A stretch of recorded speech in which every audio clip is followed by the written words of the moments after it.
Nah, muncul ide-ide antara lain misalnya Pak Asgab tadi mengusulkan bagaimana bisa nggak mediasi? Oh bagus itu, coba tanya dulu mau nggak mereka dimediasi, ya kan? Baik pihak Jokowi dan keluarga maupun pihak siapa namanya Roy Suryo dan kawan-kawan mau nggak dimediasi? Sambil nunggu.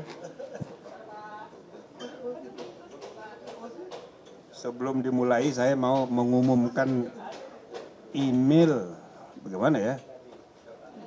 Email Sekretariat Reformasi Kepolisian dan nomor HP untuk WA. Jadi selama 1 bulan ini kami berharap mendapat masukan ya. Dan karena di HP kami masing-masing itu banyak sekali masukan. Nah, jadi kami bikin WA sendiri, WA sekretariat untuk menampung masukan baik yang tertulis maupun yang ya setebel-tebelnya kan bisa dikirim sekarang baik melalui email ataupun melalui WA. Nanti silahkan ditanya sekretariat ya, tapi nomor HP-nya 0813. Nah, coba dicatat dong. 0813 179 7771. 0813 1797 771. Nah, kami mengundang masyarakat luas yang mau berpartisipasi dalam memberi masukan, silahkan kirim melalui WA atau email. Nah, email Sekretariat Reformasi Kepolisian gmail.com. Nah, nanti bisa di-share oleh sekretariat. Nah, saudara, hari ini kami mengadakan sekali lagi pertemuan pendapat umum dengan beberapa ormas. Ya, salah satunya YouTuber, pepabri, bebar ya, tokoh-tokoh. Cuman Pak Sunarko yang tidak hadir, tapi yang lain jenderal-jenderal hadir. Dan juga YouTuber, tokoh terkenal Refli Harun dan kawan-kawan. Masing-masing ini mengajukan surat permohonan untuk audiensi. Nah, salah satunya dari Refli Harun dan kawan-kawan. Ya, ada surat. Nah, atas dasar surat permohonan itulah kami gabung dalam satu forum ini untuk ya mengadakan rapat dengar pendapat, ya kan? Nah, tapi khusus untuk Pak Refli dan kawan-kawan, nama yang datang tadi ternyata tidak sama dengan daftar surat yang diajukan kepada kami dan rupanya daftar namanya setelah dikonfirmasi kemarin itu ada nama-nama yang berstatus tersangka. Nah, maka tadi malam kami mengadakan pertemuan rapat kilat gitu, ya, Zoom. Bagaimana? Maka kesimpulannya sebaiknya kita tidak menerima yang statusnya tersangka. Begitu. Supaya apa? Supaya kita fair. Ini adalah lembaga resmi bertemu di PTIK, di belakang juga ada reskrim, duduk tadi ikut menjadi peserta. Lalu kemudian kita harus menghargai, menghormati proses hukum yang sudah jalan. Belum terbukti dia salah, tapi kita juga harus memegang etika. Selain hukum, kita juga soal baik buruk etika. Dan kami pun runding bersama. Maka kesimpulannya sebaiknya kita sesuaikan aja dengan surat. Gitu loh. Jadi ini bukan undangan dari kami, tapi ada surat permohonan, yang surat permohonan itu daftar namanya ada. Dan kita putuskan, kita terima, karena tidak ada tadinya beberapa orang yang statusnya tersangka. Jadi sekali lagi saudara-saudara, kami sebagai Komisi Reformasi Kepolisian kita harus memperbaiki kepolisian masa depan, tapi jangan terpaku pada kasus-kasus. Kasus-kasus itu boleh disampaikan, boleh, tapi kita tidak menangani kasus. Oke? Jadi kasus itu dijadikan evidence untuk menawarkan kebijakan-kebijakan reformasi ke depan. Jadi bukan menangani kasus. Nah, jadi kesimpulannya oke, lebih baik 3 orang itu, bahkan tadi lebih ternyata 4 orang itu kita minta tidak ikut. Tadi malam saya sendiri sudah WA ke Refli Harun.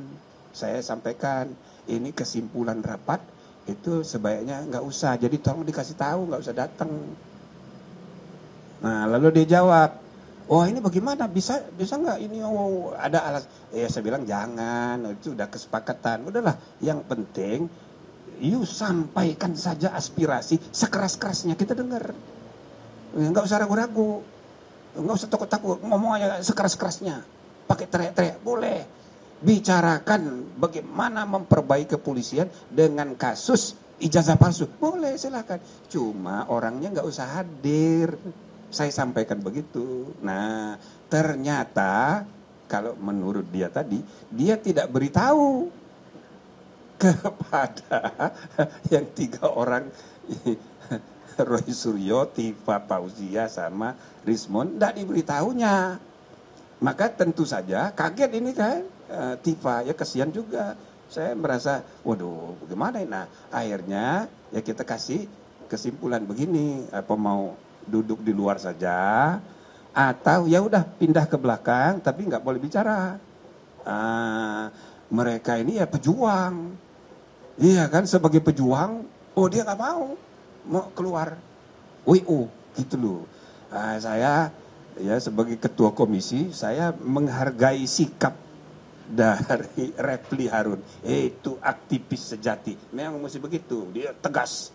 Ya cuma kita harus menghormati juga, komisi ini sudah bersepakat, yang tersangka jangan, walaupun aspirasinya kita dengar, nanti kita bicarakan.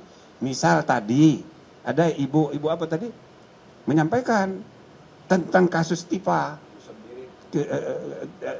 kasus ijazah palsu, lalu juga Pak Faisal bicara solusi, misalnya ada solusi, saya tanya, ya oke, kita dengar solusinya gimana menurut Anda urusan ijazah ini, ya kan?